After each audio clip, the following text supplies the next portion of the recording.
Très tôt ce matin, les familles et proches des victimes du camp Boiro ont rallié le point de départ de la marche. Ils étaient vêtus en t-shirt rouge et munis de banderoles sur lesquelles on pouvait voir les photos des disparus. Dans la foule, le vice-président de l'Organisation guinéenne de défense des droits de l'homme, OGDH, est venu apporter son soutien aux marcheurs. Nous avons toujours participé à ces commémorations depuis le temps de Dr Sow et vous savez que nous sommes des défenseurs des droits de l'homme et les violations graves des droits de l'homme que vous avez subies nous marquent, nous, en tant que défenseurs des droits de l'homme. Et nous sommes là aujourd'hui pour vous apporter notre soutien indéfectible, ainsi que notre soutien à toutes les victimes de violations des droits de l'homme dans notre pays. Au point d'arrivée de cette marche silencieuse, les membres de l'association n'ont pas pu accéder au camp pour faire leur cérémonie.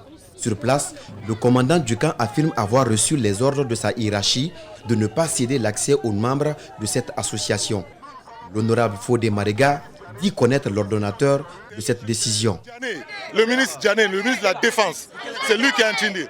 Mais pour une simple raison que c'est un pédégiste, que c'est un sécuritaire, et aujourd'hui il prend son pouvoir pour quelqu'un qui va rester longtemps, son pouvoir n'est pas lointain. Nous allons régler ce compte-là et qu'il le soit très bien. On verra, aujourd'hui on est dans l'excitation, ça ne sert à rien de donner des directives ici.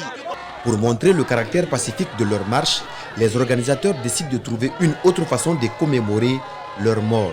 Nous allons nous asseoir, nous allons faire 1 minute de silence ici, ensuite nous allons chercher à nous disperser. Et voilà ce que nous allons essayer de faire aujourd'hui. Donc nous voulons donc que les gens viennent, ils s'asseyent, nous allons faire 1 minute de silence ici, à la mémoire de nos parents. Finalement, c'est dans l'enceinte de la grande mosquée Faïsal que l'association s'est retrouvée pour immoler le bœuf en guise de sacrifice. Ainsi, des prières et bénédictions ont été faites pour toutes les victimes du premier régime de la Guinée.